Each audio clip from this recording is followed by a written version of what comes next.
Bueno, muy buenas tardes. Supongo que me pueden ver y que me están escuchando. Como bien decía acá Fernando, este es la 8ª edición de Tendencias Escénicas, Digitales y Audiovisuales. La temática de este panel está relacionada con el arte en tiempos de cultura digital. Tenemos 6 panelistas de primerísimo nivel, con muchísima experiencia dentro del arte nacional y latinoamericano. Ellos son Emiliano Causa, Brian McKern, Dante Poletto, Diego Alberti, Delfina Helguera y Leonardo Salas. Los 6 van a estar disertando, hablando, discutiendo en formato panel durante 1 hora y media. ¿Cómo nos vamos a organizar? Es muy simple, son 3 momentos. En cada momento va a ser rueda de panelistas, cada panelista va a tener 4 minutos y va a exponer sus ideas, sus opiniones sobre un eje. Los ejes son sencillos, yo los voy a enunciar y cada uno va a ir en orden. Si quieren establecemos el orden acá, pero es solo para que cada uno pueda tener esos 4 minutos para poder hablar. Se supone que si está todo bien, nos quedarán unos 10-15 minutos para después debatir. Todas las preguntas van al chat, vamos a ir apuntando las preguntas y después vamos a responderlas. Lógicamente, yo voy a ir leyéndolas, me va a ayudar mucho Fernando seguramente apuntando y asistiéndome, y las vamos a leer para que los panelistas contesten, ¿sí? Eso es al cierre. Es muy simple. Si quieren, voy a pasar al primer eje. Bueno, no me presenté, mi nombre es Daniela Di Vela, hace 15 años que trabajo en Facultad de Diseño y Comunicación, Universidad de Palermo. Trabajo muy fuertemente, tengo un sector que se llama Producción en Diseño y Comunicación y aparte doy clases en posgrado. Dentro de esta sala hay mucha gente que ha venido especialmente a ver a cada uno de estos panelistas y que trabajan conmigo en programas de investigación. Muy bien, vamos a pasar al primer eje que tiene que ver con la presentación de cada uno de los panelistas. Yo no soy quien para poder presentarlos tan frondosamente como ellos pueden hablar de su propia obra. Así que vamos a pasar a una presentación individual donde cada uno nos va a contar su experiencia profesional y personal de vínculo con el arte, y específicamente si es que posee algún tipo de orientación o perspectiva en vínculo con la cultura digital, o cuál es ese lazo si es que lo tiene. Bueno, si queremos, bueno, ahí podemos largar, si queremos seguimos el mismo circuito. Emiliano, ¿querés empezar? ¿Qué es? Bueno, Estás primero en la lista, si quieren pasemos otro. no, como quieran, arranquemos. Dale, Va a ser más avanti, ágil. avanti. Voy a compartir ahí un poquito como para ir ilustrando un poquito lo que voy contando. Me resulta más práctico. En principio, lo que yo quería, nada, con Biopus, digamos, yo soy parte del colectivo Biopus, que este año cumple 20 años de trayectoria, que arrancó en el año 2001. Y nosotros, bueno, tenemos una larga historia que arrancó un poco sobre todo con lo que eran videoartes, cerca del año 2001, 2002. Después, para el año 2003, empecé a hacer una serie de trabajos de net art muy chiquititos, algunos vinculados con cuestiones como algoritmos genéticos, y otros con cuestiones, digamos, por ahí de simulación física o cosas por el estilo, muchos vinculados a la música, o también metiéndome con el tema de los fractales. Y después de haber pasado también por una performance con un par de músicos y un par de cosas, empezamos a hacer instalaciones interactivas, arrancando por una que se llamó, bueno, Sensible, que lo voy a poner acá para que lo vayan viendo y le voy a sacar el volumen a esto. Que esto lo habremos hecho en el año 2005, entre el 2005 y el 2007 más o menos, creo que en el 2007 fue, que empezamos a hacer, bueno, pantallas sensibles al tacto de gran tamaño, con sistema de captación de movimiento propio y con ciertos sistemas muy precarios de vida artificial, de simulación de sistemas vivos, ¿cómo se llama? Con la simulación del ecosistema que hacía música en tiempo real, sonaba de esta manera. Virtual que produce a su vez diferentes ambientes musicales. La música que se está escuchando era música que se producía a partir de la evolución de ese ecosistema. Bueno, y con esto de a poquito fuimos creciendo cada vez más en formato de instalaciones, empezamos a trabajar cada vez más con el formato de instalación interactiva. Yo diría que hoy día y desde hace muchos años hacemos sobre todo arte interactivo, digamos que es como nuestro eje, y llegamos a hacer obras, digamos, de muy gran formato como Uturuncu, que habremos hecho hace 3 años más o menos, bueno, que ya era una instalación interactiva con inflables y de no menos de 150 metros cuadrados, con varios proyectores, con mapping, en donde aparecen cuestiones de, digamos, de sistemas de partículas o cosas por el estilo, pero que también hay como toda una serie de discursos vinculados a cuestiones de la contemporaneidad. Bien, y nuestra última obra, que después voy a contar un poquito más en detalle, que le hicimos ahora en el 2019, justo antes de la pandemia, en el Centro Cultural Recoleta, que, bueno, que fue una escultura de 80 metros con una serpiente, que bueno, esto tiene todo un sentido que después lo voy a contar más en detalle porque viene uno de los temas que vamos a tratar. Pero bueno, también una escultura mapeada que se podía recorrer, que tenía sistema de captación.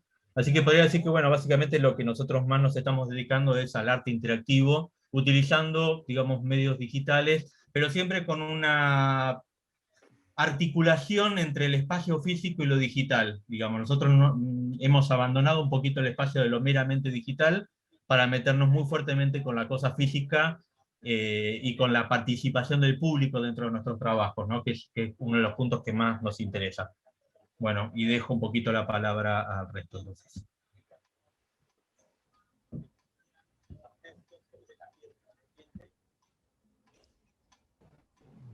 No te estamos escuchando, Daniela. Estás en mute de nuevo. Disculpen. Dije que me toca la tarea ingrata de estar marcando los tiempos y que agradezco un montón a Emiliano por el cumplimiento del tiempo. Brian, te toca a ti, de acuerdo a esta lista.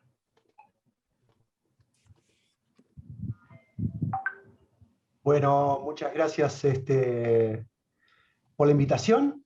Un placer estar con tantos colegas, amigos, que hace tanto tiempo que no nos vemos. Una alegría enorme. Creo que tuvimos un derrotero parecido con Emiliano, si bien él es mucho más grosso en el tema programación y ese tipo de cosas. Yo vengo de la música. Y en los 90, cuando aparece Internet, me vuelco por entero a lo que es el NetArt. Es más, ahora ya, bueno, ya pasaron un par de décadas de eso y ahora estoy más en el tema de la conservación del NetArt y todo lo que involucra la conservación de arte digital. Rápidamente, o sea, mi intención con Internet fue tratar de ver qué pasaba con la música y esa interacción online.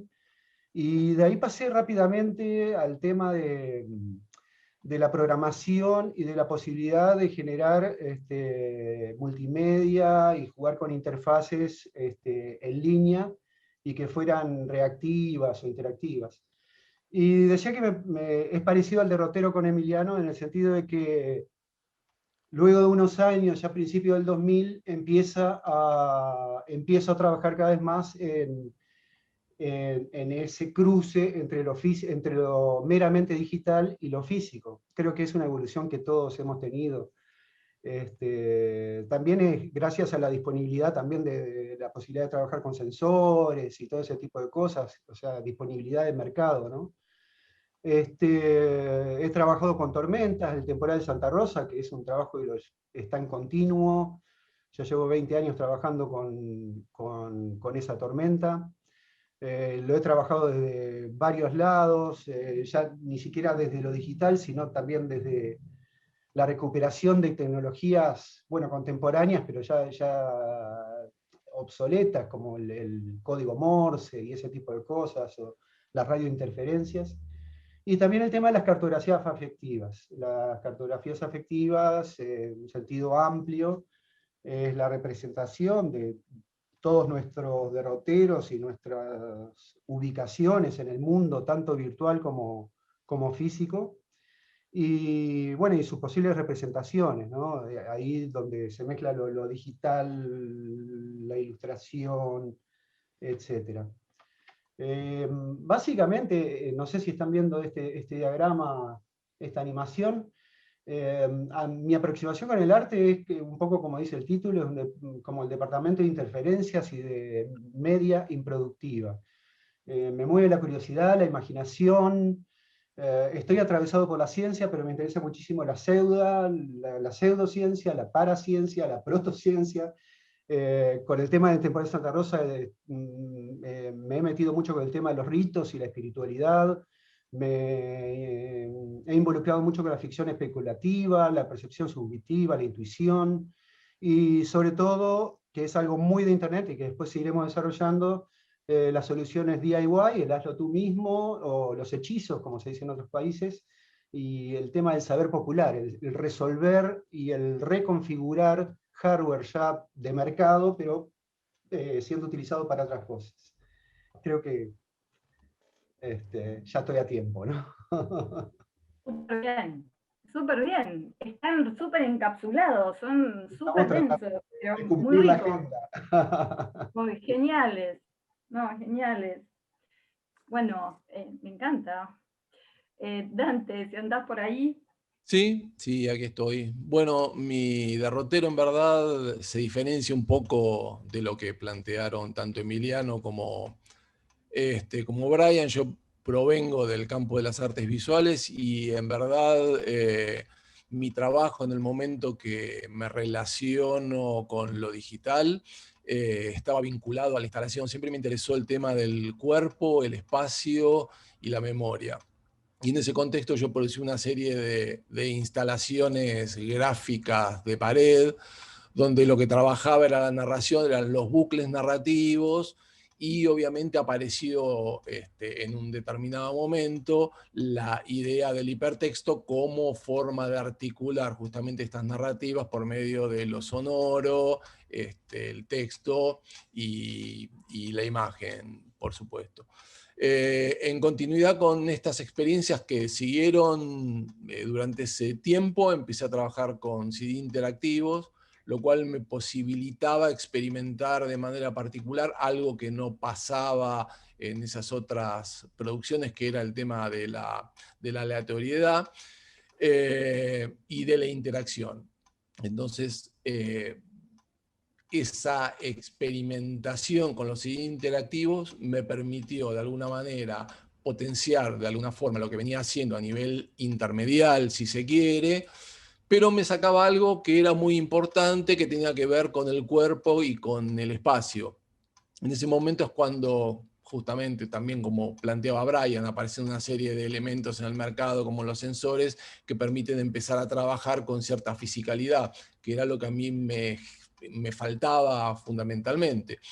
Es cuando empiezo a trabajar con interfaces físicas y con esta posibilidad del código y la aleatoriedad como una forma de construir un recorrido donde lo lúdico fuera parte de la articulación discursiva. De todas maneras, lo que me pasó con este tipo de experiencia es que siempre que hablábamos de aleatoriedad y que hablamos desde el tema del código, estamos hablando de algo que está absolutamente controlado, ¿no? A su vez yo venía trabajando con formas muy básicas de tecnología. Esencialmente había más que descubierto, encontrado un objeto muy particular que todos conocemos, por lo menos en Argentina, que son esos sensores analógicos, que son esos souvenirs de playa que cambian de color de acuerdo con la transformación del clima, que van del azul al rosa pasando por una diversidad de estados. Y ahí para mí se abrió un universo muy interesante, porque lo que aconteció es que lo que estaba sucediendo es que la experiencia era una experiencia ya con lo real, era la articulación de un espacio donde se daba un acontecimiento irrepetible, y un acontecimiento irrepetible en el cual, o a partir del cual, se producía una construcción de sentido, obviamente siempre en relación con este hipertexto, que a esa altura ya podíamos o podemos denominarlo más como ensamble de heterogeneidades, ¿no? Donde aparecían textos en neón, articulados a nivel cromático con esas modificaciones de los sensores analógicos. y obviamente imágenes y objetos. A partir de eso lo que empiezo a trabajar es una instancia heterogénea entre lo que podríamos decir el mundo digital y el mundo analógico. Digo esto porque después en el segundo punto hay algo que me interesa remarcar al respecto, donde aparecía el objeto cotidiano como forma de rescate de una memoria, ¿no? Así que, bueno, esto me permitió a mí desarrollar este encuentro con lo que podríamos decir inespecífico y básicamente con lo que a mí me interesa de manera muy particular, que es la vacilación ante lo real. La vacilación ante lo real como forma fundamental del acontecer estético. En ese momento se da algo muy particular respecto de la tecnología, y es que empieza a aparecer de manera, todavía no lo conocíamos con ese nombre, pero la obsolescencia programada, con lo cual una cantidad de dispositivos que eran absolutamente utilizables y útiles desaparecían, no por la cuestión de la utilidad, sino por una cuestión de mercado. Es entonces cuando empiezo digamos, cuando decido alejarme un poco de todo este universo de lo digital y empezar a trabajar con lo que yo llamo tecnologías sobrevivientes, ¿no? Que son esas tecnologías que lo que nos permiten es entrar en relación con los contextos cotidianos, con las infraestructuras cotidianas, con esas construcciones sensibles de memoria que esas infraestructuras y esos contextos permiten generar.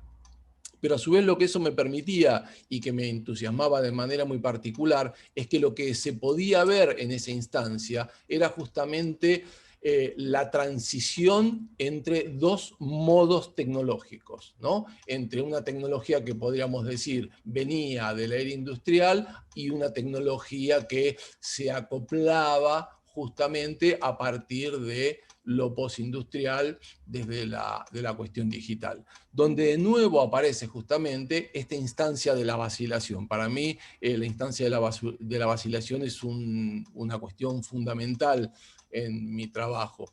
Entonces podría decir que si tuviera que hacer una línea que cruce el desarrollo en este tiempo, podríamos decir que paso de lo intermedial, que es un poco un legado de la historia del arte, de la modernidad, atravieso lo digital desde un modo, si se quiere, distante, crítico o desconfiado, entre comillas, y llego a lo que más me interesa, digamos que no quita lo digital obviamente, pero que es lo que podríamos llamar los ensamblajes heterogéneos, ¿no? Que lo que posibilitarían es No te quiero cortar mucho, pero ya estás excediendo unos minutitos mucho. Ya termino. Entonces decía que en esto heterogéneo lo que permite es el encuentro con la alteridad. Y ahí, digamos, cerraría un poco el recorrido de mi presentación. Gracias y perdón por el exceso. No, el tema es que nos mata el tiempo. Sí, ya lo sé. Es bien encapsuladito. Bueno, muy bien. Creo que sigue Diego. Si estás por ahí. Acá estoy. Bueno. Lo mismo, gracias por la invitación. Recuerdo cuando hace como 6 meses atrás me invitaste al panel y yo te dije, pero no, falta ¿cuánto? ¿Marzo? No, qué sé yo, no, era como muy en el futuro. Acá estamos, así que muy bueno acá encontrarme con todos estos amigos. Y bueno, por ahí para responder a esta pregunta que tiene que ver con la experiencia profesional y personal de vínculo con el arte, y el arte, la cultura digital, déjenme que les comparta algunas imágenes. Básicamente vamos a compartir aquí, así les puedo mostrar algunas imágenes directamente de mi página web, si quieren entrar después, es dioalberti.net. Acá se pueden ver algunos de los trabajos que yo hago. A ver, mi llegada a lo digital tiene más que ver con lo electrónico, ¿no? Siempre de chico me interesó la electrónica y todo lo que la electrónica permitía desarrollar. Mi formación fundamentalmente tiene que ver con el diseño audiovisual. Yo estudié imagen y sonido en la FADU y estudié algo de diseño gráfico también. Y mi carrera más o menos arranca en el 2005, Recuerdo en ese momento haber tomado uno de los cursos más trascendentales y exitosos de la historia del arte con tecnología, un blockbuster total, que fue el curso que dio Emiliano Causa en el IUNA con Matías, un curso de interfaces y arte interactivo. Fue alucinante porque éramos dos en el curso, era Emiliano y yo, así que eso marca un poco nuestro origen, ¿no? Que con Emiliano nos conocemos de esa época, hemos trabajado juntos, yo soy docente también, trabajo en diversas maestrías que tienen que ver siempre vinculando el arte con la tecnología. Aprendí a programar con Emiliano y bueno, me dediqué después también profesionalmente a la programación, videojuegos y ahora estoy trabajando con algunas apps. Pero mi interés con la electrónica tiene más que ver con la fascinación por el dispositivo electrónico, ¿no? Por lo que es capaz la electrónica. Y yo creo que eso tiene que ver con la influencia de mi niñez, sobre todo, ¿no? Haber crecido en los 80, con toda la influencia de las series de robots y de naves espaciales y demás, un poco son donde aparece como mucho mi imaginario, ¿no? Por ejemplo, esta obra que se llama Bybit, es una obra que desarrollé en Telefónica, en el FT, cuando estaba el programa de arte interactivo con Sardón y Alonso. Yo le veo como, es un dispositivo que desarrolla unas secuencias algorítmicas, ¿no? A partir de un algoritmo muy simple genera como hay unas secuencias, y yo toda esta imagen la veo como muy asociada a películas tipo Juegos de Guerra y toda ese imaginario de esa época, que el otro día me enteré que en Juegos de Guerra, para los que la vieron, todo el escenario, toda la parafernalia de NORAD y del lugar donde están las llaves, todo eso es fabricado, no existe en realidad, es como toda escenografía hecha al 100%, me voló la cabeza ese dato.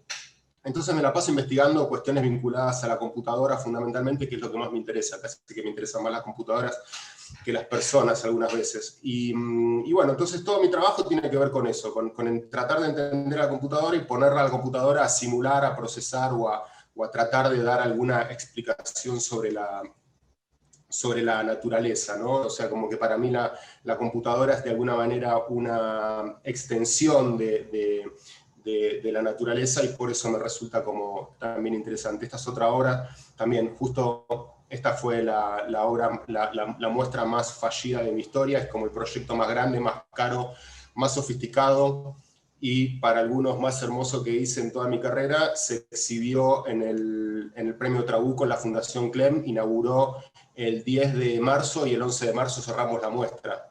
O sea que prácticamente la vieron algo así como 15 personas. Un proyecto de más de un año, quedó coartado absolutamente por la pandemia. Es un telar digital, es una especie de réplica de un telar donde lo que se combina es esta idea de lo textil como una de las tecnologías más antiguas y todas las vinculaciones que hay entre las computadoras y el tejido, el telar de jacquard, los núcleos de ferrite, en fin, una cantidad de cosas ahí como que me llaman como mucho la atención.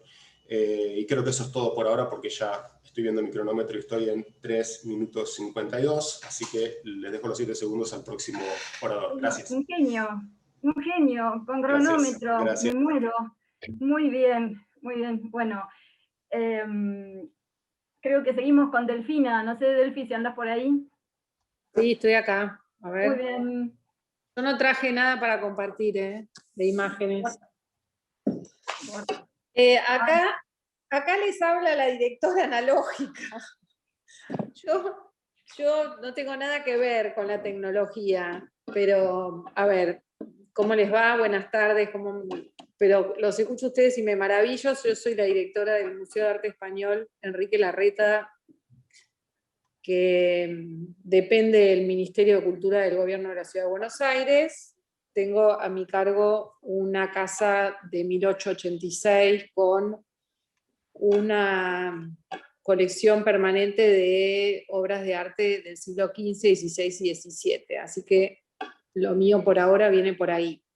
Que no quita que la tecnología lo enriquezca y que el cruce sea muy interesante, pero no tengo por ahora... Tuve muy poco tuve muy poco cruce con la tecnología porque la tecnología implica una inversión, ¿no es cierto? Así que bueno, yo en realidad les hago un brevísimo derrotero. Yo en realidad me recibí de letras, vengo de la literatura, entré a trabajar en el mundo del arte hace muchos años y hice de todo, dirijo también una licenciatura en curaduría y gestión de arte y bueno, trabajé para una casa de remates muy importante, Sotheby's, que es la que me marcó. Conozco el mercado del arte por adentro, soy especialista en mercado en realidad, y bueno, y estoy como directora del museo hace 4 años ya. En lo público además, yo pasé de lo privado a lo público, estoy en la gestión pública hace 4 años y bueno, es todo un tema. Lo que tengo es que trato de estar conectada con el mundo del arte contemporáneo, sigo conectada, trato de estar conectada, un poco menos estoy, porque el museo me lleva muchísimo tiempo. El museo tiene además un jardín muy lindo, que es un jardín andaluz, y tengo un auditorio. Y bueno, es como una manzana entera que tengo que administrar. Ahora, por ejemplo, la semana que viene somos sede de lo Afisi, o sea que estamos como en la movida. Y somos sede de un montón de cosas en el jardín, ahora con el tema de los nuevos protocolos. La tecnología, yo soy fan de Sardón, fan de lo que mostró Emiliano, fan de ustedes, del premio, de lo que salió en Premio Clem, pero para mí, en el museo, ahora es como muy difícil implementar algo así. Me encantaría hacer el cruce entre las obras del siglo XV y XVI con tecnología. Tenemos algunos proyectos. Sí, por ejemplo, todo lo medieval, imagínense, hay un montón de cosas que se pueden hacer, y además la tecnología tiene que ver con la accesibilidad. Para mí la gente puede escuchar mejor, puede ver mejor, puede hacer un montón de cosas más gracias a la tecnología. Pero bueno, por ahora en sala tenemos solamente proyectores y tablets y alguna cosa así bastante rudimentaria, si quieren. Cuando fueron posible, no sé si alguno de ustedes participó o estuvo en la famosa Noche de los Museos que se hace en la Ciudad de Buenos Aires, nosotros hablando de proyectos fallidos, en una hace 2 años o 3, en una de la Noche de los Museos, proyectamos, porque nos habían pedido algo como de innovación y tecnología, proyectamos un mapping gigante sobre la fachada de la casa interior, con todas fotos de archivo, del archivo de Larreta, de Enrique Larreta, que fue escritor, diplomático, un bon vivant, etc. Habíamos hecho un proyecto lindísimo, bueno, hubo una subestada bruta, no pudimos hacer nada, llovió, se inundó, bueno. Esas cosas pasan. La tecnología a veces la tengo porque me la presta o viene por la usina o por el gobierno o por el Centro Cultural Recoleta, pero si no, en general los museos porteños no están, salvo el Moderno, y no puedo leer nada porque estoy con mi celular y leo, y estoy con la pantallita. Tengo un celular, un iPhone más chico. Bueno, eso, básicamente eso, no les voy a contar todo, pero yo ya le dije a Daniela, lo mío la tecnología no es la tecnología. Delfina, pero... Delfina, vos estás acá porque hay, digamos, la idea es que hubiese cruces, ¿sí? Que es más, tenía más personas de perfil como el tuyo. Y yo te recuerdo porque nosotras compartimos un curso junto con Hernán Marina, y me acuerdo tus reflexiones desde el punto de vista curatorial, que a mí como que me impresionaban. Entonces, claro. Justamente yo hice el curso con Hernán porque necesitaba entender de videoarte y de cómo los artistas, o sea, era un panorama, siempre estoy buscando. Pero lo que les quiero decir es, por ejemplo, yo me acuerdo un Arteba, yo no sé si era era la obra de Emiliano, había una obra que tenía sonido y colores, que uno movía, era increíble. No sé, a ver. ¿sí? ¿En el 2008 puede ser? Sí, en el 2008, cuando todavía Sí. ese tipo de obra no era tan común. Era sensible, sí. Sí, muy linda, muy linda. Era una obra preciosa que yo se la recomendaba. Entren y experimenten. Y yo me acuerdo de haber ido a Londres hace unos años y que se me voló la cabeza con la cantidad de instalaciones interactivas que había y la capacidad que tiene el museo de poder aprovechar eso. Me acuerdo que en uno de los museos nos enseñaban cómo funcionaba una impresora 3D y nos sacaban, o sea, cosas que a uno le parecían hace no tanto, le parecían que iban a ser imposibles y que hoy en día es.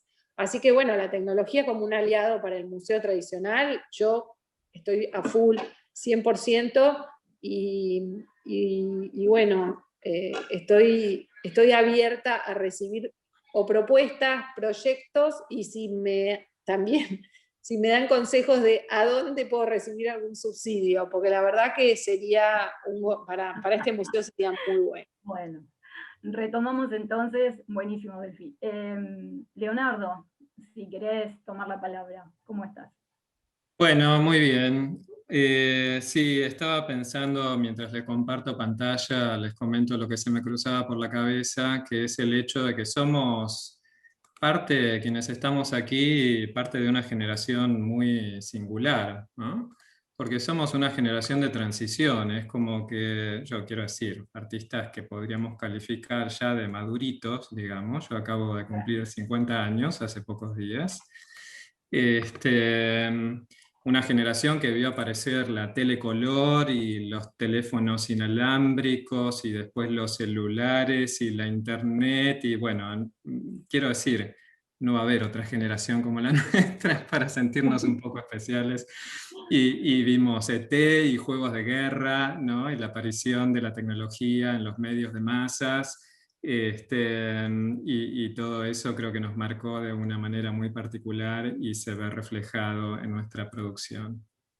Lo que está corriendo acá es un aspecto de mi trabajo que tiene que ver con imágenes estáticas creadas con sistemas generativos, que es un foco, digamos, de lo que yo hago desde que aprendí a programar. Bueno, hay dos etapas en realidad. Aprendí a programar de chico con Basic y Logo, y después en los tempranos años 2000 retomé ya con el Flash y el ActionScript, y ahí inmediatamente me interesó la posibilidad de crear con la programación, digamos, sistemas de reglas, ¿no?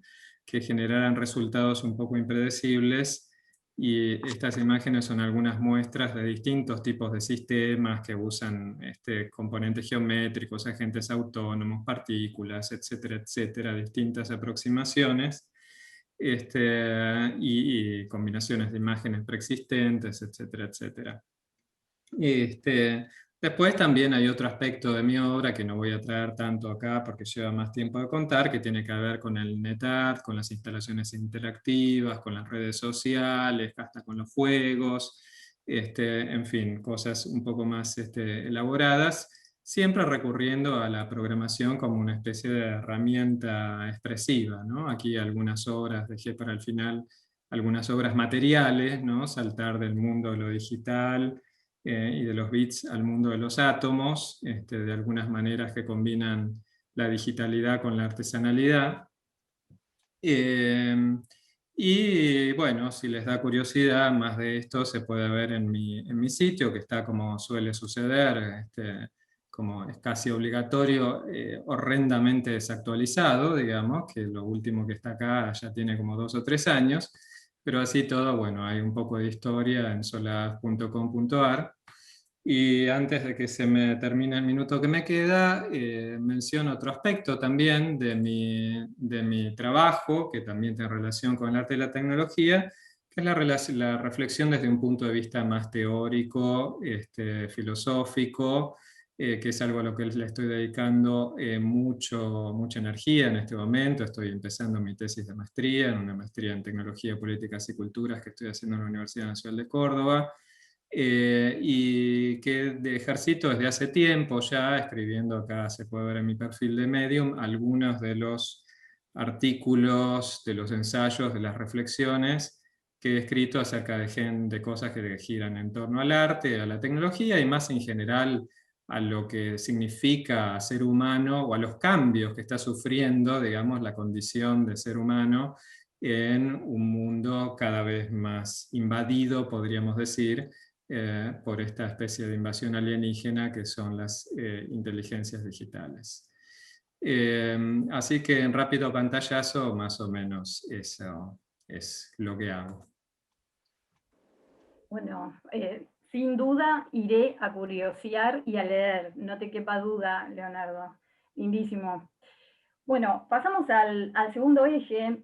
En este segundo eje estamos hablando un poco sobre si podemos, ¿no?, debatir un poco, opinar acerca de la influencia que viene ejerciendo la cultura digital, la virtualidad, los mundos inmersivos, todo el tema de los distintos dispositivos digitales sobre el arte contemporáneo, ¿sí? Es una pregunta que me parece que es fundamental porque está más relacionada con temas de lenguaje, de la obra, y cuando, hasta el día de hoy, cuando uno habla de arte, no vienen estas obras de arte que estamos viendo, vienen otras obras de arte que forman parte quizás del imaginario más, si queremos, institucionalizado del arte, ¿no?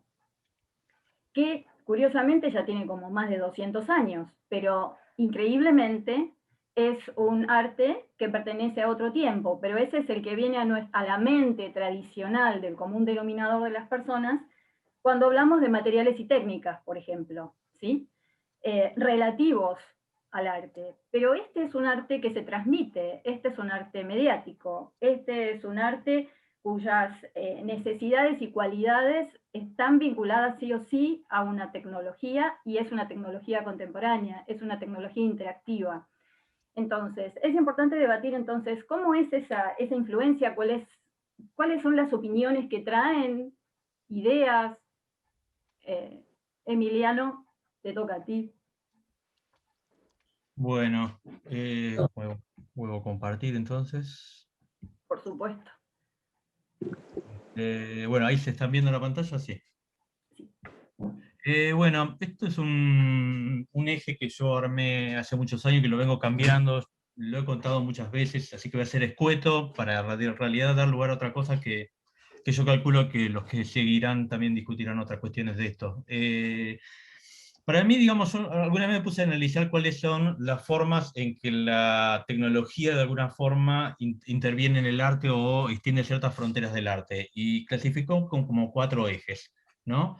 Un primer eje que es el que tiene que ver con el cambio de las experiencias del cuerpo y de la realidad, ¿no? Ya sea por el tema de las interfaces, que de alguna forma permiten, de alguna forma, extender la posibilidad de usar el cuerpo, por ejemplo, como este performer que toca el piano a través del sensado de su cuerpo, ¿no? O la producción de realidades sintéticas, ¿no?, como la realidad aumentada y la realidad virtual, que permiten modificar nuestra experiencia de la realidad, ¿no?, a través de, por ejemplo, bueno, de la realidad aumentada, que permite, por ejemplo, agregar entidades virtuales a la realidad y enriquecerla, y que de alguna forma responde también, en el caso de la realidad aumentada, para mi entender, a un peso que está ganando la información y la virtualidad dentro de la realidad y que está pidiendo escena, ¿no? Y entonces en esa demanda de escena que está pidiendo, la realidad aumentada es una respuesta concreta en donde la virtualidad va ganando espacio sobre lo físico, ¿no? Por otro lado, como otro eje, tenemos el tema de los comportamientos, con nuevas entidades que pueden tener comportamiento, tanto sea como la robótica, la vida artificial o la inteligencia artificial, que en la última década ha pegado unos saltos muy importantes y da lugar a nuevas sensibilidades, ¿no? Bueno, acá tengo, en este caso, obras de robótica, pero también hay casos de trabajo de inteligencia artificial en donde pueden imitar la estética humana ya de una forma casi indistinguible, ¿no? Y que también, digamos, ponen en discusión toda una serie de discusiones poshumanistas, digamos, ¿no?, respecto de qué pasa con estas nuevas sensibilidades. Leo sabe mucho más que yo y es especialista en este tema. Después podemos, como otro eje, meternos con el tema de los dispositivos y sistemas de representación, con todo lo que tiene que ver con la visualización de información, con lo que es el arte generativo, con la tangibilización de información, con todo lo que tiene que ver con el Big Data, como un elemento que está ahí dando vuelta para después ser representado por visualización, y por último, con lo que tiene que ver con los métodos constructivos, como último eje, con los sistemas de prototipado rápido y diseño paramétrico, las impresoras 3D. ¿No? Esto es un gran pantallazo. Ahora, si yo hago un enunciado de todo esto desde un mero punto de vista apologista, digamos, ¿no? como tecnocrático, diciendo, bueno, todas estas son bondades y novedades que nos traen las tecnologías y que vienen a enriquecer el arte, me estoy corriendo de un eje que tiene que ver con que el arte de alguna forma, sobre todo el arte contemporáneo, tiene muchas veces una mirada que a veces es una mirada crítica vinculada también al capitalismo que habitamos, ¿no? Y también tenemos que desde ese punto de vista plantearnos qué lugar, o desde qué lugar el arte hace una mirada de estas tecnologías, teniendo en cuenta que las tecnologías son uno de los elementos más importantes del poder hoy en día, ¿bien? Entonces, por ejemplo, en esta pandemia que hemos vivido, si yo me meto con el tema de las experiencias de la realidad y el cuerpo, y con la cuestión de las interfaces, este año que pasó, que nos transformamos todos en pantallitas, y como dicen algunos, se aplanaron nuestros cuerpos, de alguna forma hemos sentido el dolor de la interfase, ¿no? Hemos sentido cómo esa virtualidad se ha dejado en evidencia el dolor de la ausencia, ¿no? De la ausencia del cuerpo, de la ausencia del otro, ¿no? Y entonces, ¿en qué medida, por ejemplo, el lugar del arte tiene que ver con empezar a problematizar y discutir estas cuestiones, ¿no? O sea, con plantearnos las interfaces, pero plantearnos las interfaces también desde este lugar del dolor, ¿no? O cuando hablamos, qué sé yo, de las nuevas sensibilidades que estamos hablando, del lugar del hombre frente a la naturaleza, de los sistemas de producción, ¿no? En qué medida esas nuevas sensibilidades tienen, ¿no?, qué sé yo, nuevos derechos, traen nuevas problemáticas, qué sé yo. Bueno, en definitiva, abro el juego y dejo lugar al resto porque me parece que estoy pasando de tiempo. No, el cronograma, esto del cronómetro me mata, pero la reflexión sobre el dolor de la interfase yo la comparto, pero al 100 por 1000, así. Esto de la virtualización, si bien amo todo el tema tecnológico, como que superó mi posibilidad de sostenerlo, ¿no? Bueno, muy bien. Brian, Sí, contigo. sí, por supuesto, da para hablar. Creo que entraría más dentro del próximo eje, hablar de esta situación presente y tan contemporánea, ¿no? Yo quisiera irme un poco para atrás, a los 90, y ver qué era lo que proponía el mundo digital al que, como decía Leonardo, somos una generación híbrida, o sea, veníamos de una cosa totalmente física, con muy poca disponibilidad de acceso de información, dependíamos de los vinilos, de libros, de cosas físicas y de amigos que viajaban y nos traían esa información, a estar totalmente conectados. ¿Y cuáles eran los paradigmas que surgían a partir de ese mundo? Y dentro de esa curiosidad, como les decía anteriormente, ¿no? Cuando accedíamos a esas nuevas tecnologías y estábamos conectados. Yo creo que lo principal que sucedió es, y es un poco el tema del mercado del arte, también de por qué el arte digital es un poco como el hijo bastardo del arte, es el tema de la ubicuidad del objeto.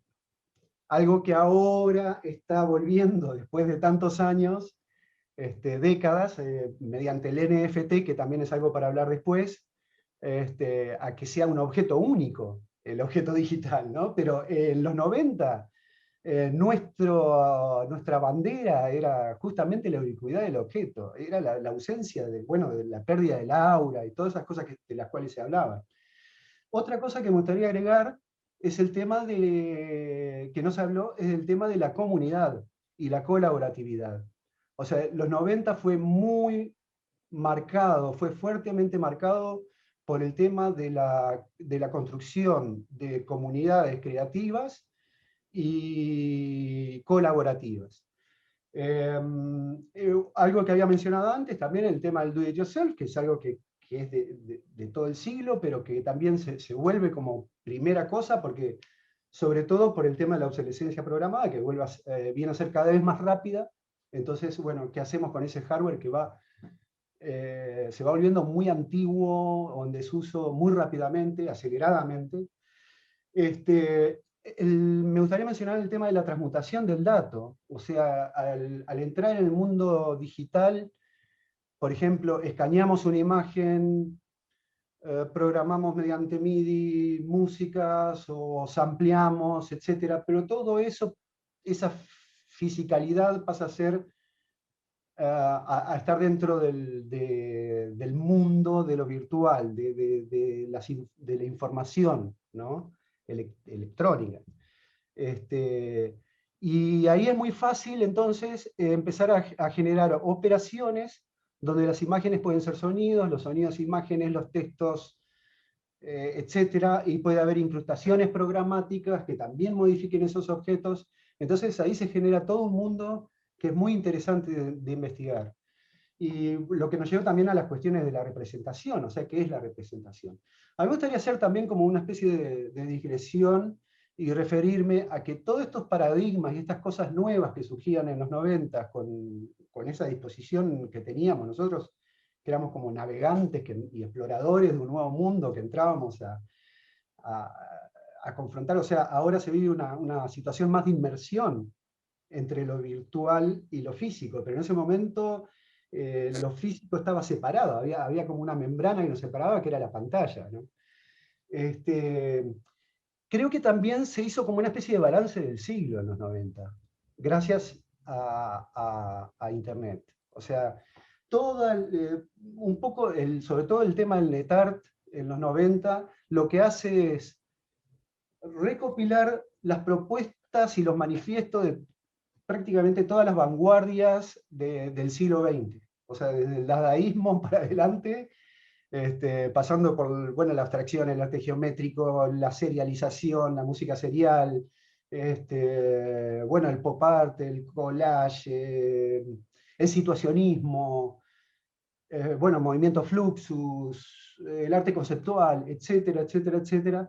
En los 90 se concentra todo y se dispara, se genera sobre esa plataforma en la cual estamos todos conectados y todos aprendiendo también, poniéndonos al día, porque había mucha de esa información que dependía, de nuevo vuelvo a decir, de libros físicos, de bibliotecas, en las cuales, por ejemplo, acá en Montevideo no teníamos prácticamente nada, o sea, teníamos que contar con muy buenos amigos, y ir juntando fragmentos de información y de conocimientos que teníamos entre todos y poder lograr una especie de...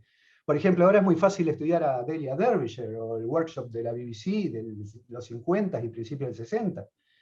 Pero en ese momento lo conocía un crítico, por ejemplo, y era una información manejada y celosamente guardada, porque también ahí dependía un trabajo, o sea, había gente que vivía de tener determinada biblioteca, y contactos, etcétera, etcétera. No sé, a mí me gustaría como ampliar un poco lo que se ha presentado, lo que presentó Emiliano, así muy taxonómicamente, agregar toda esta parte social, comunitaria y de construcción, y sobre todo de recopilación de todo lo que pasó en el siglo pasado, pero además de un ver qué es lo que pasa a partir de ahora. Básicamente es eso, no quiero seguir, o sea, esto lleva como para muchas charlas, pero, o sea, cada uno de los puntos que dije, o sea, abren universos.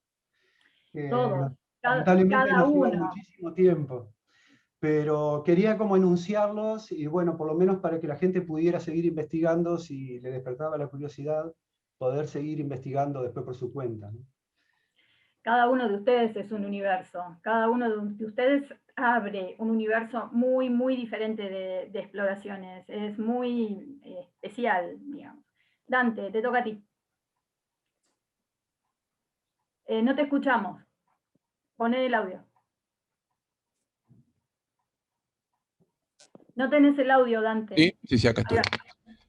Quería retomar un poco la línea que viene trabajando Brian. En principio, retomar esa idea de los 90 como la eclosión de lo que era la utopía modernista, ¿no? Ahí se concentra justamente eso. Internet es un poco la utopía modernista que se ve expresada a través de ese dispositivo, lo cual es para analizar seriamente, sobre todo en relación con lo que dijo Emiliano, en relación con ciertas cuestiones del capitalismo cognitivo y demás, pero creo que no es cuestión para esta instancia. Pero hay una frase de Deleuze que me parece muy significativa, que retoma un poco la línea que proponía Brian, que dice básicamente: todo lenguaje digital y todo código se sumergen en lo más profundo del flujo analógico. A mí esto me parece fundamental, básicamente porque en ese sentido no hay ninguna duda que hoy lo analógico presupone lo digital. Sería ridículo no entenderlo de esa manera, pero creo que lo contrario es justamente que muchas veces no se verifica. El enunciado contrario no se verifica. Y creo que ahí hay un gran problema. Ahí hay un gran problema respecto de lo digital como sistema y en tanto dispositivos. Sin duda, además, lo digital ha traído una nueva experiencia que modificó las concepciones en tanto materialidad y posibilidad de las cosas, de eso no hay ninguna duda. En mi criterio, creo que lo que trae aparejado básicamente es un entramado, eso que se puede llamar la Gestalt, ese entramado tecnológico, ¿no?, que podría caracterizar los modos en que justamente la tecnología performa la experiencia sensible y de la memoria, ¿no? En el marco de la realidad, justamente, que es uno de los temas de esta instancia. Y en ese marco creo que los gestos y las orientaciones de lo cotidiano, justamente, se ponen en relación con las operaciones que se articulan a partir justamente del arte particularmente y de los dispositivos tecnológicos más específicamente. Para mí, en ese sentido, creo que el ensamblaje de medios y soportes analógicos y digitales, de materialidades, lo que posibilitan es no una realidad aumentada, que eso nos remite directamente a lo tecnológico, sino una realidad expandida, que después lo voy a explicar y voy a presentar un trabajo particular de esto que estoy hablando, tanto de el ensamblaje heterogéneo como esta idea de realidad expandida. Esa realidad expandida lo que permitiría es un espacio crítico respecto de justamente estos dispositivos y estos sistemas, dado que nos encontramos en este momento en un momento muy particular. Sin duda nos encontramos en medio de la cultura digital algorítmica mega conectada en relación con sistemas globales que son capaces de homogeneizar subjetividades y todo lo que se les pone adelante.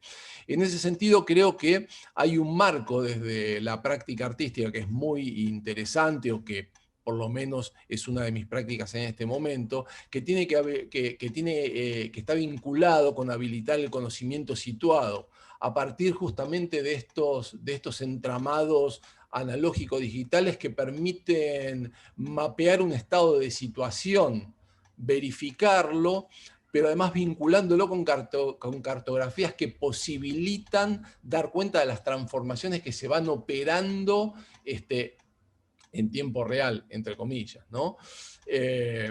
Lo cual produce la posibilidad de comprender en esos espacios el tipo de encuentro que se da. Y cuando hablo de esto, retomo un poco aquello a lo que refería al final Leo, que también en un momento mencionó Brian, respecto de, bueno, estas consideraciones respecto de lo humano, de lo antrópico, ¿no?, del antropoceno, de nuestra relación en el espacio y con las otras entidades, con las entidades no humanas y con las otras formas de vida, las formas de comunicación y de cohabitación justamente en esos territorios. Territorios que pueden ser territorios ciudadanos, pueden ser territorios de cualquier tipo, institucionales, barriales, y me parece que ahí hay todo un campo de trabajo muy particular donde entra en juego incluso un aspecto de carácter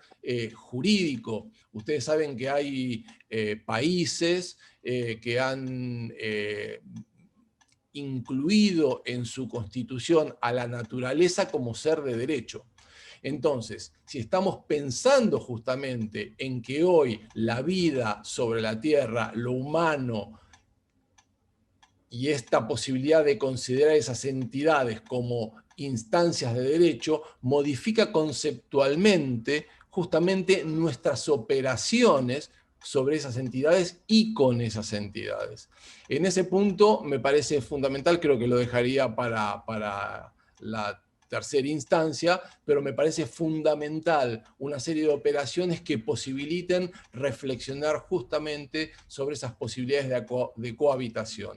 ¿Cómo sería esa cohabitación y de qué manera, cuáles serían las posibilidades de conexión, de comunicación justamente con esas otras entidades, ¿no? Humanas, no humanas, vivas, incluso objetuales?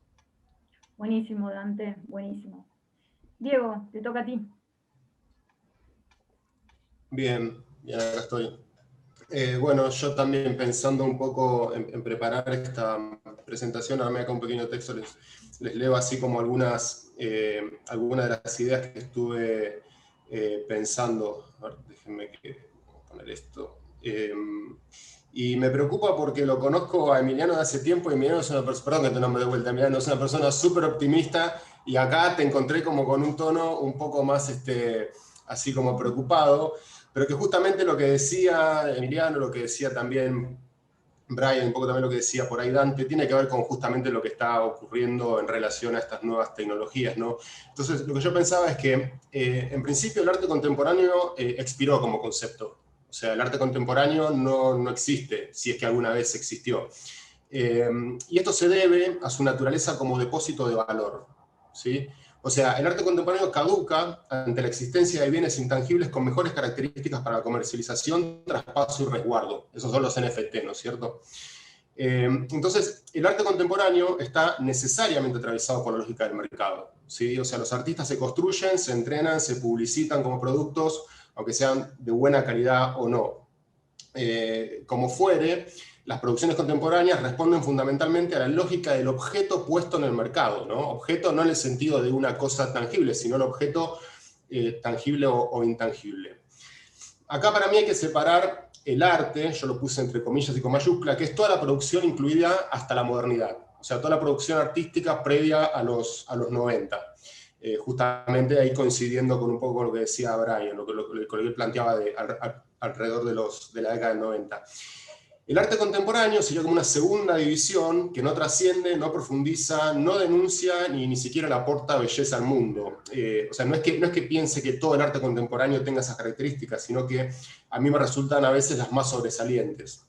El arte contemporáneo es una producción enorme de objetos que muchas veces no logran ni siquiera encontrar lugar en colecciones o exhibiciones, porque no se inscriben más que la lógica propia de esa producción fuera de todo esquema o tradición. O sea, el arte contemporáneo se autosignifica a sí mismo y se autoproduce a sí mismo, y es toda una verborragia, todo un soliloquio que no aporta demasiado, o no tiene, digamos, yo no le encuentro el peso que le encuentro así a otras prácticas artísticas.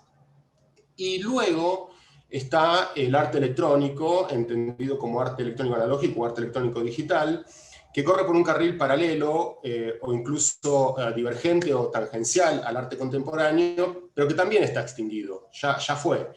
Y no que ya fue en el momento sincrónico que estamos ahora, sino que es un ya fue potencial, ¿no es cierto? Está haciendo ser, no sé cómo sería, pero sí, me parece importante esta división. No es algo que yo planteé, sino que es algo que, o sea, mejor dicho, yo lo tomo de Adler, de Jasmine Adler, que ella lo plantea en su libro, esta idea de que el arte electrónico, por lo menos en Argentina, y el arte contemporáneo son dos cosas diferentes, y ella lo plantea en función de muchos autores que plantean esa idea, y me parece que también eso es acertado, y haber leído el libro me dio como una especie como así de tranquilidad, de decir, listo, esto es así, no hay arte contemporáneo electrónico, son dos cosas completamente diferentes. Un ejemplo de esto que digo tiene que ver, para mí, con la muestra Thinking Machines que se hizo en el MoMA, que es una muestra que se hizo hace unos años, donde se exhibieron piezas de producción electrónica, producción informática, productos del área informática, pero no de una perspectiva contemporánea, sino más bien desde la perspectiva moderna, ¿no? Esto es decir, bueno, la modernidad produjo todas estas cosas. Y el arte electrónico sería como todo ese arte que aparece delimitado entre el video, como el origen de ese arte electrónico, y todas las demás prácticas que conocemos y que ya se fueron mencionando, como las interactividades, la robótica, la informática, etc. Entonces, los NFT aparecen para dar lugar a un nuevo arte en el que convergen lo mejor de ambos mundos. Aparece por primera vez en la historia el concepto de original de manera irrefutable. O sea, cada pieza es potencialmente única e irrepetible, y esa condición no puede ni siquiera ser discutida. Eso es así por definición. No puede ser alterada, no puede ser cambiada. Sí se puede destruir, y eso es importante. O sea que estas piezas además aparecen coincidentemente, ¿no?, entre comillas, con un cambio de paradigma donde la sociedad se mueve hacia una lógica de descentralización. O sea, piensen en esto, ¿no? Desaparecen las galerías, desaparecen las ferias, incluso van a desaparecer eventualmente los museos, perdón, Delfina. Esperemos que no desaparezca en Larreta porque es un museo, la verdad, impresionante. Además empiezan a desaparecer lo que sería el espacio habitable, ¿no? Es lo que cambia radicalmente con toda esta situación ahora de pandemia. Entonces, pensemos en las actividades como actividades presenciales, como ser el trabajo, la escuela o incluso esta charla, dejan de tener sentido presencialmente. Incluso la medicina ya está, no hay más necesidad de ir al médico. Eso es muy tremendo para muchas cosas. Entonces, para mí es interesante pensar las posibilidades de una producción artística digital en tanto y en cuanto el Neuralink ya es un hecho, ¿no? Esa es para mí otra realidad, el hecho de poder conectar a personas por vía neuronal. Entonces, esto lo que permite es la posibilidad más inmediata, en lo más inmediato lo que va a posibilitar es la producción e investigación artística que esté centrada en la producción de experiencias, pero que ya superan la noción de lo virtual, porque se vuelven reales en la conciencia de quien lo percibe. Ya no hay interfase, entonces esa experiencia vivida es para el que la recibe real, y el arte va a empezar a pasar por ahí. Es algo así como los recuerdos implantados de los réplicos en 2049 o en Blade Runner, o las vivencias que se contrabandeaban en Strange Days, en la película no me acuerdo el actor ahora. Y creo que hasta ahí me estabas por interrumpir, ¿no? Creo que ya se me cumplió mi tiempo, estoy viendo ya son varios minutos, así que ahí corto. La seguimos después. Pero confiaba en el cronómetro. Gracias. Sí, seguro. Creo que, bueno, que esta lógica de la desaparición o de la desmaterialización de muchas cosas en realidad tiene que ver con una transformación, ¿no? O sea, hay un poder transformacional que tiene el arte y que está teniendo toda esta época que, bueno, que es muy movilizante. Por ahí mencionabas a Jazmín, yo la había invitado, pero bueno, estaba ahí preocupada y no pudo estar con nosotros. Bueno, no sé si por ahí estás, Delfina, si querés aportar a este eje. En realidad mucho para aportar no tengo, porque no es mi área. Bueno, si querés, ¿querés que hable Leonardo? Sí, más allá de que obviamente que la cultura digital, la virtualidad y los dispositivos digitales son parte de los museos hoy en día, y que por más museo histórico que seas, tenés que incorporarlos y ver cómo hacer para convivir con, o integrarlo, como dije, pero lo mío no es, así que lo dejo a Leonardo, sí. Muy bien. Leonardo, todo tuyo. Bueno, bien, a ver, la cuestión sería un poco qué tiene que hacer el arte con la tecnología, ¿no? ¿Por qué debería meterse con la tecnología? ¿Por qué debería haber una relación entre ambas? Tomarla como ya sea como tema o como medio o como ambas cosas a la vez. Entonces, para abordar esa pregunta voy a recurrir a un par de imágenes que traigo siempre, que son una especie de caballito de batalla. La primera de las cuales es que la tecnología es esta especie de tren al que todos estamos subidos, querámoslo o no, y del cual no podemos bajarnos, y que va a toda velocidad hacia, no tenemos la menor idea dónde, ¿no? Quizás vaya hacia, no sé, la utopía tecnológica donde los robots nos eximan de tener que trabajar para vivir, aunque creo que no hay mucha gente que piense eso, pero bueno, es más popular la idea de que nos lleva al desastre, ¿no? A la catástrofe, y hay muchísimas películas de Hollywood que atestiguan, digamos, de la posibilidad de imaginarse eso. Pero bueno, es como un tren que por otra parte parece que nadie maneja exactamente, alguna gente tiene más poder que otra, pero no sé si hay alguien que tenga el poder de decir, este tren va para allá. Yo diría que no, en todo caso es una cuestión de debate. Y por otra parte, nuestras vidas se transforman, ¿no? Retomando mi respuesta anterior, en nuestra generación es particularmente evidente, ¿no? Cómo cambió todo. Nosotros más o menos lo disfrutamos porque somos nerds, básicamente, y tenemos una especie de afición por el cambio, y nos gusta que haya novedades. Otra gente lo padece de manera terrible, tiene que ver con esta cuestión de interfaz que hablamos hace un rato, ¿no? Esto se ha acelerado muchísimo. Ahora, de pronto, en pandemia tenemos que todos tuvimos que aprender a adaptarnos a toda velocidad, a cosas que no teníamos previstas. Entonces estamos en esta cuestión de una especie de choque de culturas, ¿no? De colisión de civilizaciones, de invasión alienígena, como ese escenario tantas veces previsto por la ciencia ficción, de pronto es real, ¿no? Estamos conviviendo, compartiendo la Tierra con inteligencias, digamos, no humanas, ¿no? Con la única diferencia de que, bueno, no bajaron de un plato volador, no hubo ese momento clave del encuentro cercano al tercer tipo para seguir con las películas que nos formaron, sino que se fueron introduciendo a poquito, disimuladamente, al abrigo de la familiaridad que uno tiene con lo que uno mismo inventó, ¿no? Entonces, con esa hábil estrategia, ¿no? Van conquistando el mundo y ocupando cada vez más espacios de poder, porque ya el mundo no funciona, ¿no? Sin estas nuevas criaturas, digamos, con las cuales compartimos la civilización. Entonces, esa es la situación en la que estamos, como inventando nuevas maneras de vivir, nuevas maneras de ser humano, nuevas maneras de vivir nuestras vidas cotidianas a partir de las modificaciones que introducen estas nuevas criaturas. ¿Qué tiene el arte para hacer ahí? Bueno, ayudarnos a pensarlo, ¿no? Ayudarnos a vivir. Ahí hay otra tesis que yo sostendría, que es que el arte, ¿qué es el arte? ¿O qué sería idealmente el arte, ¿no? Más allá de esas realidades de las que hablaba Diego, que a veces van un poco en contrario. Idealmente para mí el arte sería una forma de pensar. Y una forma de pensar muy singular, muy particular. El arte piensa de una forma distinta de la filosofía, de la crítica cultural, de las charlas de café, digamos, piensa en acto, digamos, ¿no? Poniendo cosas en el mundo que son cosas y al mismo tiempo son una reflexión acerca de esas cosas y de otras cosas, ¿no? Entonces, eso es lo que yo quisiera, no digo que el arte que trabaja con tecnología siempre sea eso, me parece que muchas veces se queda en una especie de fascinación, de deslumbramiento por la novedad, ¿no? Del artefacto del último chiche, pero muchas veces me parece que consigue trascender en ese campo de ayudarnos a procesar, digamos, ¿no? Esta situación de cambio que nos toca, querámoslo o no, por el tiempo en el que vivimos. Eso. Fuerte, muy fuerte. Bueno, les cuento algo.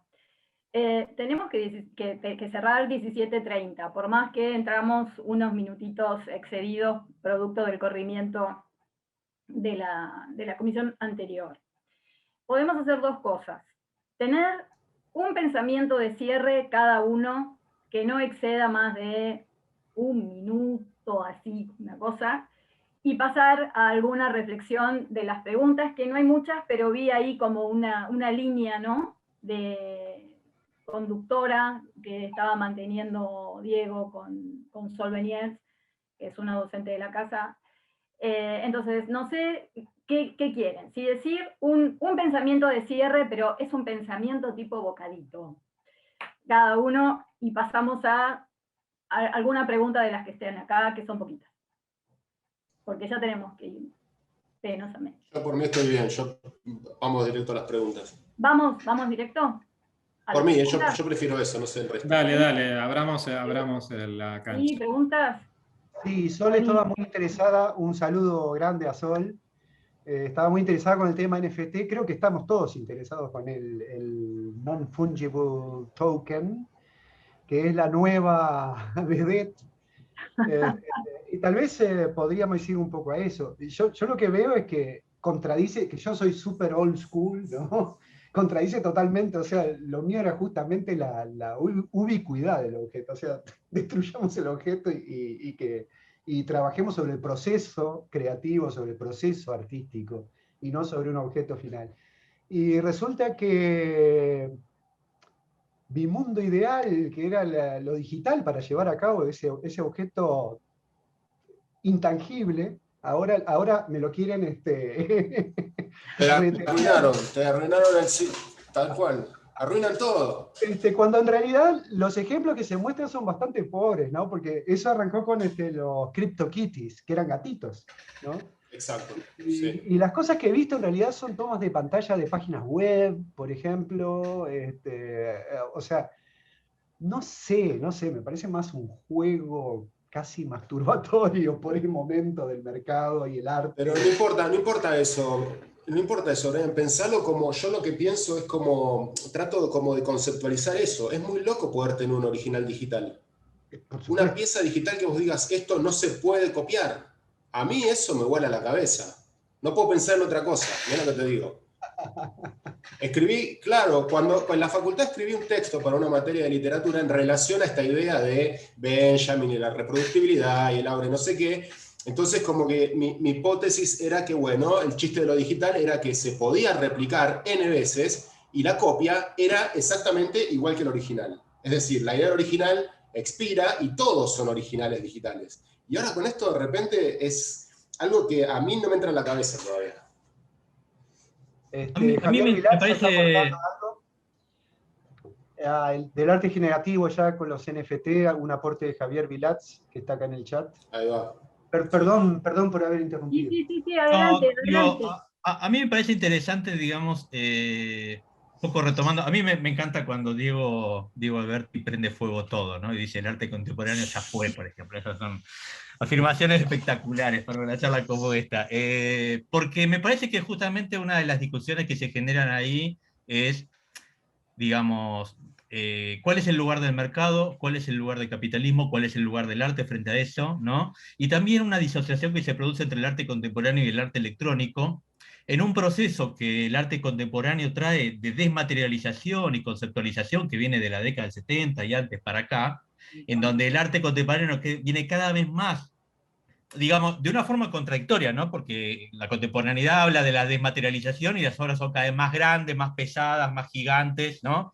Pero más allá de esta cuestión, hay como un movimiento en donde cada vez más se deshace de cada una de las materias, y lo electrónico parece que queda fuera también un poco porque lo electrónico está agarrado a una materia particular de lo digital, ¿no? Entonces ahí se produce como un choque entre el arte electrónico y el arte contemporáneo, y hay un poco este ruido. Mucho de lo que hacemos en arte contemporáneo es arte, el arte electrónico es contemporáneo realmente, porque va a inquietudes que tienen que ver con la contemporaneidad, ¿no? Para mí.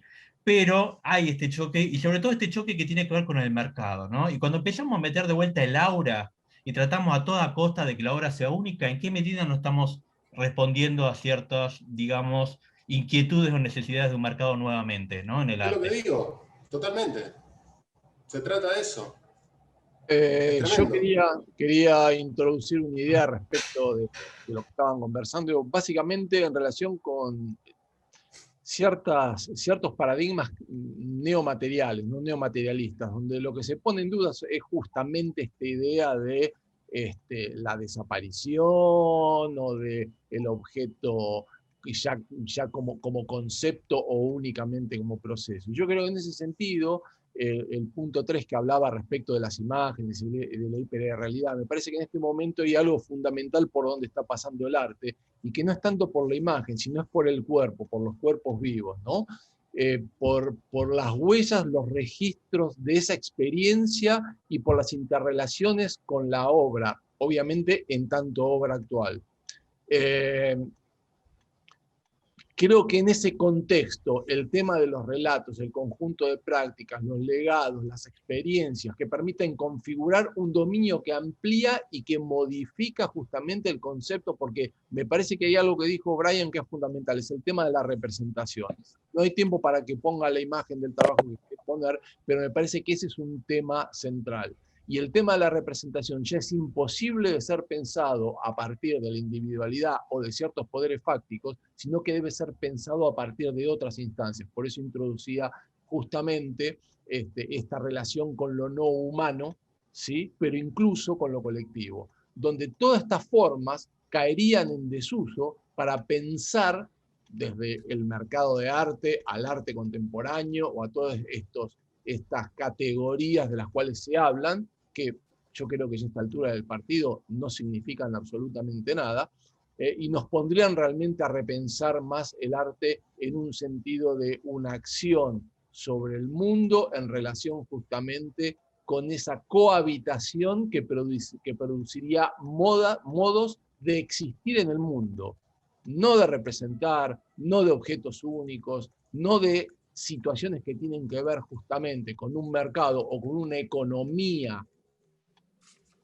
de la mercancía, sino con posibilidades que nos relacionan básicamente con algo que se está poniendo en juego en este momento, que es básicamente, que es esencialmente el tema de la extinción. Digo, hay un señor, Elon Musk, que está en este momento, no solamente Elon Musk, el otro día se juntaron los rusos y los chinos para poner una estación orbital en la Luna permanente. O sea, creo que lo tienen claro para dónde va la cosa. Entonces, seguir pensando en estos términos realmente me parece que es descuidar los lugares de donde podemos actuar pensando e idealizando situaciones a las que no podemos acceder, ¿no?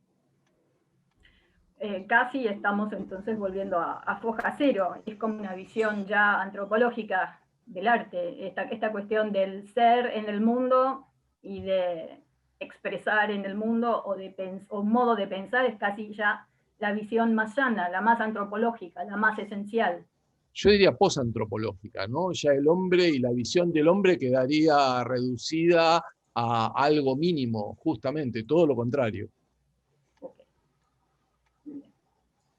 Bueno, ¿algún mensaje más, alguna idea más, algo que quieran agregar en relación al corrillo de datos que estuvieron circulando aquí en tu ida y vuelta, Diego, en relación a los NFT y demás? El multitasking, ¿viste? Es un multitasking. Es como sí, llevas una conversación con uno, un chat con otro. Exacto. No, o sea, me parece que estamos pensando como lo mismo. Me parece que hay algo que hay que... como que está arrancando algo, o terminando otra cosa, qué sé yo, no sé. La verdad que no sé. Tiro un Dale, chivo, si Emiliano. puedo. Vamos a hacer un taller de criptoarte en breve en el Centro Cultural de España, en el siguiente mes y medio, para los que les interese el tema. Bueno. Qué bueno. Leonardo, ¿querés agregar algo más a toda esta línea de pensamientos que tenés una base bien fuerte desde lo filosófico? No, mira, terminaría con una pavada, que es lo que a mí más me intriga del NFT es de dónde sale toda esa plata realmente, ¿no? Cómo cuesta tanto vender un cuadro en el mundo real y de pronto pones un cuadradito pintado verde como NFT y se vende a los 4 segundos, digamos. Hay unos coleccionistas ahí que, no sé, se ve que les sobran mucho criptomoneda, pero me da la impresión de que se va a agotar rápido, ¿no? Porque aparte está todo el mundo corriendo a vender sus... Pero te digo lo que pienso, no es una cuestión de las NFT, es una cuestión del arte y un montón de cosas en general, porque sobra el dinero en el mundo, y mi pensamiento es que prefiero que lo gasten en NFT y no en cosas un poco más, digamos, oscuras, ¿me entendés?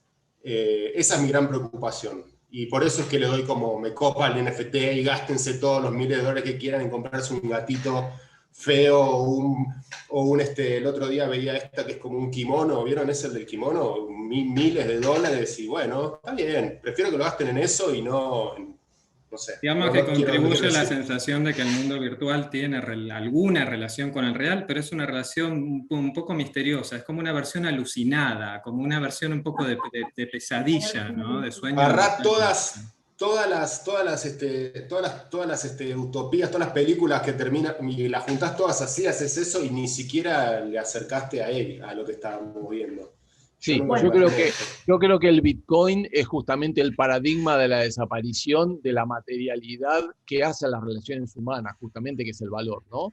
Y la concentración de ese poder en una serie de especuladores que manejan código y que justamente traen como consecuencia una serie de efectos económicos particulares sobre este mundo. Interesante. Estamos cerrando nuestro tiempo, así que lo único que puedo decir es mencionarlos a cada uno darles un gracias gigante a Emiliano Causa, Leonardo Solás, Diego Alberti, Delfina Helguera, Brian McKern y Dante Poletto. A ver, esta mesa fue de lujo, me encantó el debate, espero que nos volvamos a ver de este modo y del otro modo, por favor, porque yo no me resigno a la cuestión solamente de la interfase digital. Como dijo Emiliano, me duele el tema de la interfase. Ahí lo antropológico te mando el original. Y bueno, sí. Ahí es donde lo antropológico te hace cosquillita. Exactamente, sí, o me liquida. Entonces, estamos en el minuto 29. Más que un aplauso y arruinar un poco el ruido, con ruido este momento. Buenísimo, me encantó, espectacular. Gracias. Bueno, un gustazo. Hasta la próxima. Un gustazo. Todos estos amigos. Un beso para todos. Abrazo a todos. Un gustazo. Adiós.